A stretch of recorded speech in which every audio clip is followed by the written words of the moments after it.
নমস্কাৰ বন্ধু বান্ধৱীসকল স্বাগতম জনাইছোঁ পুনৰ মোৰ চেনেলটোলৈ। এতিয়া মই আজি আপোনালোকক এটা স্কলাৰশ্বিপৰ আপডেট দিবলৈ আহিলোঁ। আপোনালোকে জানেই যে মই জব ৰিলেটেড ভিডিঅ' দিয়াৰ লগতে স্কলাৰশ্বিপৰ বিভিন্ন ধৰণৰ আপডেট, তাৰ লগতে বহুতো সৰু সুৰা টেকনিকেলে হওক বা যিকোনো ধৰণৰ আপডেট, অল ইণ্ডিয়া লিমিটেডৰ আপডেট সকলোবোৰ দিওঁ। তো সেইটোৱে মই আজি আপোনালোকক MLA স্কলাৰশ্বিপৰ এটা আপডেট দিবলৈ আহিলোঁ। বহুতে চাগে আগতীয়াকৈ ইনফৰ্মেশ্যনটো ওলাই আছিলে, তো আপোনালোকে চাগে অলপ চলপ গম পাইছেই কেনেকুৱা ধৰণৰ কি স্কলাৰশ্বিপটো MLA স্কলাৰশ্বিপ দিয়া হয়। আপোনালোকে জানে আপোনালোকৰ নিজৰ এৰিয়াৰ বা আপোনালোকৰ সমষ্টিৰ যিজন বিধায়ক তেখেতৰ পৰা আপোনালোকে MLA স্কলাৰশ্বিপ পায়। মানে তেখেতে আপোনালোকৰ স্কলাৰশ্বিপটো তেখেতে প্ৰভাইড নকৰে, কিন্তু তেখেতে মানে আপোনাৰ যিটো কয় মানে যিটো আপোনাৰ চাইনটো কৰি দিয়ে, তো তেতিয়া আপোনাৰ ফৰ্মখন একচেপ্ট কৰা হয় স্কলাৰশ্বিপ দিয়াৰ বাবে। তেখেতে সেই ফৰ্মখন পঠাই দিয়ে যাতে আপোনাৰ স্কলাৰশ্বিপ পাব। সেইটো কাৰণে কোৱা হয় ইয়াক MLA Fund Scholarship। তো MLA Fund Scholarshipটো আপোনালোকে কোনসকলে পাব?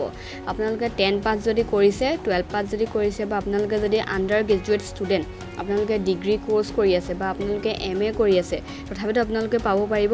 তো সকলো ধৰণৰ কোৰ্চৰ বাবে MLA স্কলাৰশ্বিপটো প্ৰভাইড কৰা হয়। আপোনালোকৰ যদি ভাল পাৰ্চেণ্টেজ আছে তেতিয়াহ'লে আপোনালোকে এপ্লাই কৰিব পাৰে। আপোনালোকৰ যদি 50 ওপৰ পাৰ্চেণ্টেজ থাকে আপোনালোকে এপ্লাই কৰিব পাৰে এই MLA স্কলাৰশ্বিপটোৰ বাবে। তাতকৈ যদি কম থাকে আপোনালোকে এপ্লাই কৰি চাব পাৰে, কিন্তু সেইটো ক্ষেত্ৰত পায় নাপায় নাজানো, কিন্তু বহুত কমেইহে পায়। তো যিসকল ভাল ষ্টুডেণ্ট 60 ওপৰ বা 50 ওপৰ তেওঁলোকক দিয়া হয় এই MLA স্কলাৰশ্বিপৰ ফাণ্ডৰ টকাটো। তো ইয়াৰ বাবে চাওক, এখন ফৰ্ম ফিল আপ কৰিব লাগে। তো সেই ফৰ্মখন আপোনালোকে ক'ত পাব? সেই ফৰ্মখন আপুনি কেফেটো পাব পাৰে, যিটো কেফেত আপোনালোকে 30 টকা বা 40 টকা লৈ ওলাওঁতে। বা আপোনালোকে কি কৰিব পাৰে জানে, আপোনালোকে সেই ফৰ্মখন উলিয়াই পিনে, তো সেই ফৰ্ম ক'ব যে আপোনালোকে MLA আমি স্কলাৰশ্বিপ এপ্লাই কৰিম। তো আপোনালোকে যদি সেইটো কৰিব টান পাইছে তেতিয়াহ'লে মই আপোনালোকৰ ডেছক্ৰিপশ্যনত লিংকটো দি দিম, আপোনালোকৰ বাবে বেছি সহজ হ'ব।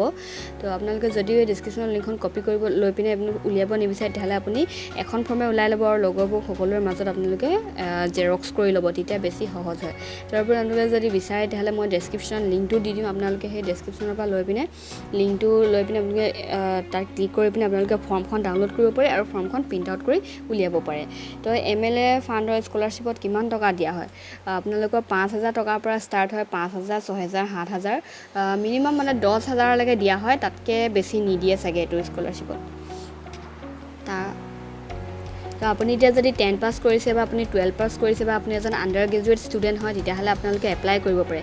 কিন্তু ইয়াৰ বাবে চাওক, ইয়াত ফৰ্মখনত অলপ দেখিব পাৰে আপুনি, ইয়াত চাইন লাগিব আপোনালোকৰ যিখন কলেজত পঢ়ি আছে বা আপুনি যিখন কলেজত এডমিশ্যন লৈছে।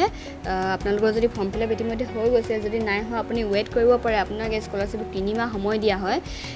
তো আপুনি যেতিয়া এডমিশ্যন ল'ব তাৰপিছত আপুনি সেই ফৰ্মখন ফিল আপ কৰিব পাৰে। কিন্তু আপোনালোকে যিখন কলেজত পঢ়িব তাৰ এটা আপোনালোকে চাইন কৰি দিব, চিল ষ্টাম্পৰ সৈতে প্ৰিন্সিপালে চাইন কৰি দিব, তেতিয়াহে আপোনাৰ সেইখন এপ্ৰুভ বুলি ধৰা হ'ব। মানে সেই ফৰ্মখন আপোনাৰ তেতিয়াহে একচেপ্ট কৰিব। আৰু ইয়াত চাওক, আৰু ইয়াত MLA চাইন কৰি দিব, আৰু MLA চাইন কৰাৰ লগে লগে আপোনাক এমাউণ্টটো লিখি দিব আৰু আপোনালোকক পঠাই দিব গভৰ্ণমেণ্টলৈ। তো সেইখন তেতিয়া গভৰ্ণমেণ্টে আপোনালোকৰ স্কলাৰশ্বিপটো প্ৰভাইড কৰিব। তো MLA ফালৰ পৰাই দিয়া হয় বেছিভাগ, কিন্তু মানে MLA ডাইৰেক্ট নিদিয়ে, তো MLA চাইন কৰি দিয়ে।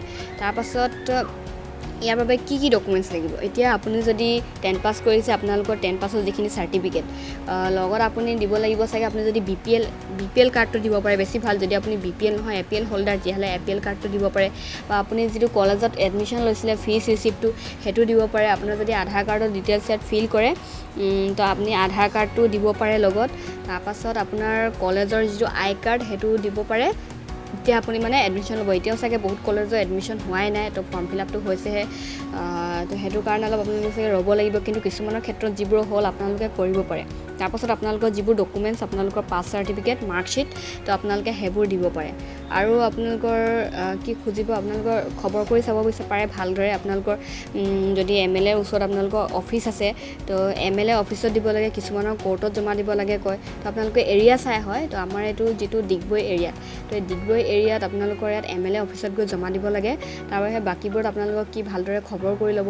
তো কিছুমান জেগাত কোৰ্টত গৈ জমা দিব লাগে বুলি শুনিছোঁ। তো প্ৰত্যেক ডিষ্ট্ৰিক্টৰ কাৰণে বেলেগ আছে, নিজৰ এৰিয়াৰ কাৰণে। তো আপোনালোকে ভালদৰে খবৰ কৰি ল'ব পাৰে ক'ত জমা দিলে ভাল আপোনালোকৰ স্কলাৰশ্বিপটোৰ কাৰণে। তাৰপাছতে ফৰ্মখনৰ লিংকটো মই আপোনালোকৰ ডেছক্ৰিপশ্যনত দি দিম, আপোনালোকে চাই ল'ব। যদি আপোনালোকক ইয়াৰ ফৰ্মখন ফিল আপ কৰা এটা ভিডিঅ' লাগে, পাৰিলে মই ভিডিঅ'টো বনাই দি দিম। কেনেকৈ ধৰণে ফৰ্মখন ফিল আপ কৰিব লাগে, ক'ত ক'ত কি লিখিব লাগে। তো আপোনালোকক মই এবাৰ ফৰ্মখনৰ ষ্ট্ৰাকচাৰটো দেখাই দিছোঁ। তাৰপাছত কি ভিডিঅ'টো ইমানতে মই সামৰণি মাৰিম। এতিয়া আপোনালোকক এবাৰ মানে যিখন আছিলে ফৰ্মখন এবাৰ দেখাই দিছোঁ, আপোনালোকে প্ৰিণ্ট আউট কৰি ল'ব পাৰিব। এইখন চাওক ফৰ্মখন। তো ইয়াত নেম এপ্লিকেণ্ট কি আছে, চৰি কিবা ওলাই গৈছিলে ওপৰফালে, এইটো চাওক। আপোনালোকে এইবোৰ ডিটেইলছ ফিল কৰিব লাগে, বেংকৰ IFSC ক'ড সকলোবোৰ দিব লাগে। কেনেধৰণে ফিল আপ কৰে তাৰ ষ্ট্ৰাকচাৰটো আছে। আপোনালোকৰ কি ডকুমেণ্টছ লাগে সেইবোৰ আপোনালোকৰ ইয়াত লিখা আছে, চাই ল'ব পাৰে। তাৰপাছত এখন লাষ্টত MLA এখন ফিল আপ কৰিব, লাষ্টখন আপুনি কৰিব নালাগে। তো মই এদিন ফিল আপ প্ৰচেছটো আপোনালোকক দেখাই দিম। আজিলৈ ইমানখিনিয়ে, আৰু ভিডিঅ'টো বেছি দীঘল হ'ব। যদি মোৰ ভিডিঅ'টো চাই ভাল লাগে তেতিয়াহ'লে এটা লাইক কৰি দিব, আৰু যদি মোৰ চেনেলটো নতুনকৈ আহিছে তেনেহ'লে প্লিজ চেনেলটো ছাবস্ক্ৰাইব কৰি দিব। ধন্যবাদ।